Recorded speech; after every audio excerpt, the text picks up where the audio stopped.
ப்ரொடியூசரோட பேர் தெரியும், ரஜினி கிஷன். இப்போது கௌரி கிஷன் அவங்க வந்து ஃபேமஸ் ஆகிருக்காங்க. அவங்க ஃபேமஸ் ஆகிறதுக்கான காரணமாக இருக்கிற பத்திரிகையாளர் நம்ம கார்த்திக் சார், நீங்கள் கடைசி ரோவில் உட்காந்து என்னை வாழ்த்துறதுக்காக வந்திருக்கீங்க. எனக்கு மனமார்ந்த நன்றி. நான் இங்கேருந்து அவருக்கு ஃபோன் பண்ணி கேட்டேன், என்னங்க இந்த இதுக்கு வந்திருக்கீங்க அப்படின்னு. அப்போ அவர் சொன்னார், அது என்னன்னு தெரியலங்க, கிஷன்னு பேர் போட்டாலும் என்ன அறியாமலே நானே அங்கே வந்துடுறேங்க அப்படின்னு சொல்லி சொன்னார்.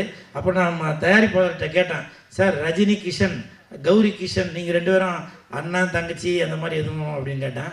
அப்படிலாம் எதுவும் இல்லைங்க, அவங்க வேற இவங்க வேறன்னாங்க. வாழ்த்த வருகை தந்துள்ள பத்திரிகையாளர் கார்த்திக் சார், உங்களுக்கு என் மனமார்ந்த நன்றி. அப்புறம் இந்த படத்தில் தயாரிப்பாளர் ரஜினி கிஷன் சார், அவர் வந்து தயாரிப்பாளர் ப்ளஸ் ஹீரோ. ஆனால் அதையும் தாண்டி இப்போ படத்தில் வந்து அசிஸ்டன்ட் டேரக்டராக வைப்பார், நடிச்சுக்கிட்டே இருப்பார். திடீர்னு பார்ப்பார், இதனா கண்டினியூட்டி தப்பாக இருக்குது, அதை மாற்றுங்க அப்படின்னு சொல்லுவார். அதே மாதிரி சாப்பிட்டுட்டே இருப்பான், டக்குன்னு வந்து என்ன உங்களுக்கு பொரியல் வைக்கலையா, அப்பளம் வைக்கலையா அப்படின்னு சொல்லி அதுலேயும் எஃபெக்ட். ஸோ அந்த மாதிரி சாப்பாடு விஷயத்துலேயும் தலையிடுவார். ஸோ அப்படி எல்லாமே இது வந்து அவரோட ரேஞ்சுக்கு எனக்கு தெரிஞ்சு கால் மேலே கால் போட்டு அவர் பாட்டுக்காக கையெழுத்து மட்டும் போட்டு கொடுத்துட்டு பேசாமல் இருக்கலாம். ஆனால் அப்படி இல்லாமல் தன்னுடைய படத்துக்கு எவ்வளோ எஃபெக்ட் போடணுமோ, அதுவும் இல்லாமல் ஆர்டிஸ்ட்டுங்களுக்கு முக்கியமாக அவங்களுக்கு கேரவான் வந்துருச்சா, அசிஸ்டண்ட்டுங்களுக்கு சம்பளம் வந்துருச்சா, சாப்பாடு வந்துருச்சா அப்படின்னு சொல்லி அவ்வளோ மெனக்கட்டார்.